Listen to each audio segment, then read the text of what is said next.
Nanti aku sekarang kan belum mulai nih, barusan abis GR aku bakal jadi penari hula hula Hawaii dengan topeng. Dan tadi baru latihan terus kayak aku kayak waduh gimana nih, karena aku tuh sebenarnya suka dance.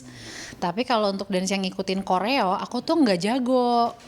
Kalau improv baru aman gitu. Jadi kayak ya kita lihat nanti gimana. Itu udah mau masuk kayak deh.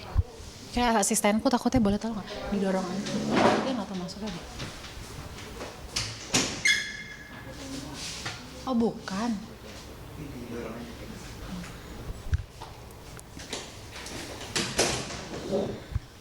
Oke. Pertama kali ditawarkan untuk menjadi pengisi acara di Hidden Talent dengan tadi yang harus nari itu, apa sih yang pertama kali terpintas di pikiran kakak? Seru, konsepnya lucu, konsepnya baru, fresh.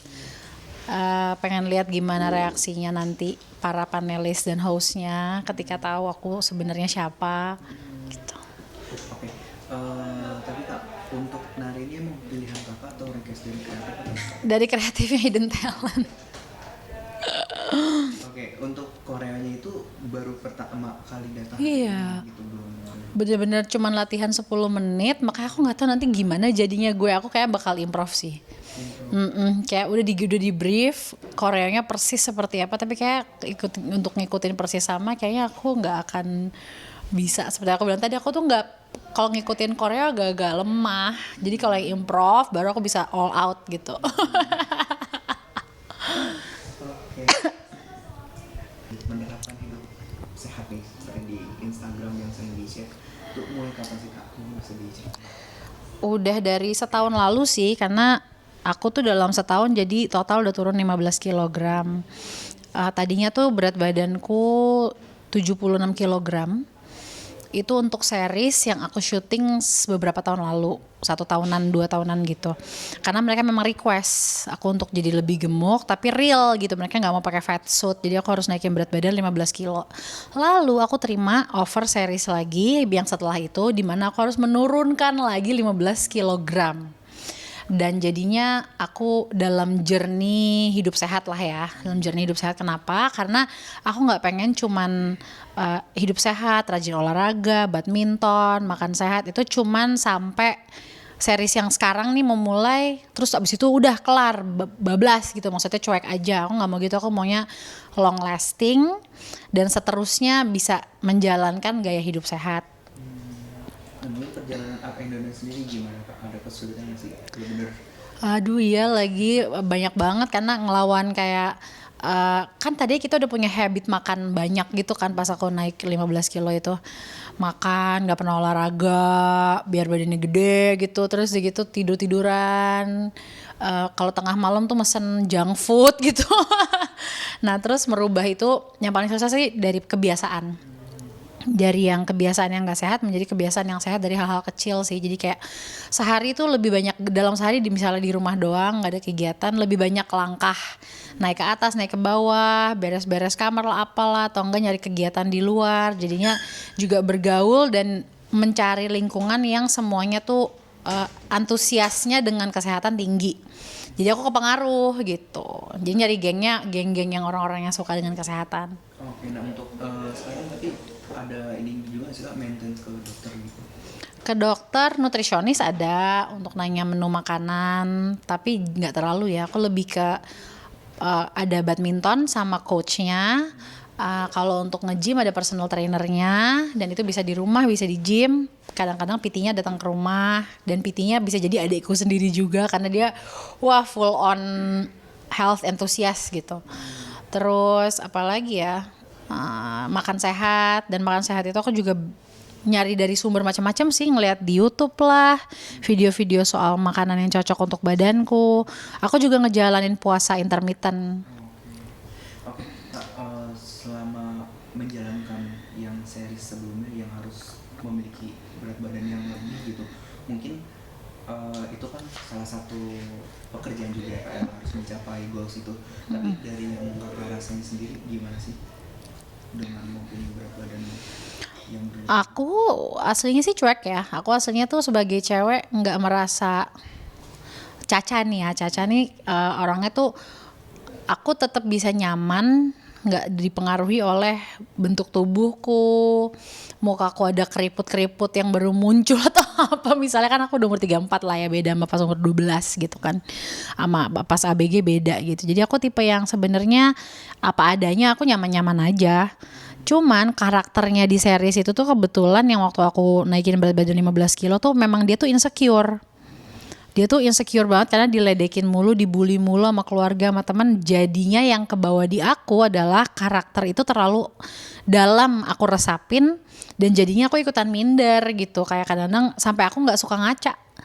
Aku nggak suka ngeliat diriku di kaca, tapi aku sadar kok perasaan sebelum series ini gue juga udah lumayan gemuk, tapi gue nyaman dengan diri gue gitu. Gue pede, tetap pede gitu. Kok sekarang gue nggak ada pede sama sekali? Ya ampun, ternyata karena terlalu dalam karakter itu gitu. Gila, sampai segitu ya, aku nggak nyangka sih. Oke, terus juga nih terkait soal anak nih yang sudah beranjak remaja. Seperti apa sih mungkin kedekatan Bapak sama anaknya? Nah, alhamdulillah sih sejauh ini semakin seru, semakin asik. Terus juga udah beda lah ya, kayak kalau waktu dia 5 tahun sama sekarang udah 11 tahun mau 12, itu hubungannya lebih bisa diskusiin, topik diskusinya udah berbeda gitu. Terus juga dia, yang aku senang tuh dia tuh cerita apa aja sama aku, open soal apapun sama aku. Dan aku, yang paling penting buat aku adalah ikatan batin sih ya, maksudnya bonding antara ibu dengan anak tuh jangan sampai hilang. Entah dengan kesibukan aku, entah dengan apapun itu alasannya, aku pengen Sienna tuh tetap merasa go to personnya dia tuh aku gitu, sampai kapanpun gitu. Walaupun nanti ada fase-fase dimana dia tentunya udah lebih, ya namanya ABG kan ya, gue maunya sama temen gue dan aku nggak apa-apa dengan itu gitu. Cuman aku pasti pengen dia ngerasa, oh gue tuh sama nyokap tuh, dia tuh safe place gue gitu. Aku pengen Sienna merasa gitu. Terus mungkin ada obrolan-obrolan yang lain gak sih, kayak misalnya kan kalau perempuan sering kayak mix and match. Apa? Mix and match Baju. iya style gitu, Ya. atau ngobrolin skincare atau apa gitu, ada nggak sih mungkin? Lucu banget. Jadi aku kan sering banget nih kalau lagi siap-siap mau pergi, aku tuh nanya ke Sienna, Sian, ibu bagusan pakai jaket ini apa pakai warna biru apa pakai warna pink? Lipstiknya bagus nggak Sian? Nen, ibu bajunya mau warna ini, sepatunya ini matching apa enggak gitu-gitu. Dan aku bisa kayak sampai 5 6 kali nanya ke dia kayak, is this, do I look okay? Do I look okay? Nah, beberapa hari lalu dia tuh ngirimin ke aku kayak reels di Instagram yang menunjukkan inilah perasaan aku setiap kali ibu nanyain, do I look okay? Nah di reels itu nanti mungkin aku bisa tunjukin linknya, aku nggak tahu bisa kali ya. Pokoknya di reels itu menunjukkan bahwa you look so beautiful, you look like sunshine. You don't have, ibu tuh nggak perlu nanya ke aku do I look okay, because you already are so beautiful in whatever yang ibu mau pakai gitu. Jadi kayak aku kayak sweet banget sih nih anak gitu. Kalau ngomongin mix and match ya itu sih paling yang aku inget. Oke. Terus untuk penampilan sendiri kak, kakak sendiri membatasi nggak sih anak kalau misalnya harus penampilan seperti apa gitu? Enggak lah, itu kan maunya dia sendiri ya. Kalau untuk sekarang kayak misalnya Sienna, dia sendiri yang pengen pakai hijab dan dia bahagia dengan itu. Jadi aku mensupport. Anak sekolah yang langsung praktek terjun itu langsung ngomong ke turis, entah tanggapan ada teori gitu sih. Terus maksudnya apa pertanyaannya? Ini tanggapan untuk pendidikan yang sekarang ini lebih banyak. Hal semacam itu ya yang dijalankan di program itu bagus banget. Karena apa?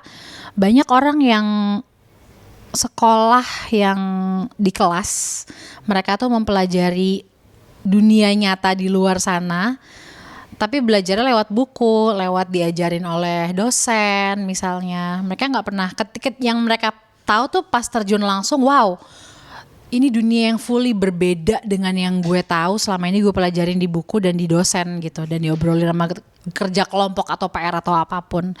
Jadi untuk langsung terjun ke lapangan, ngalamin enak gak enaknya, pengalamannya seperti apa, itu penting dan bagus banget sih.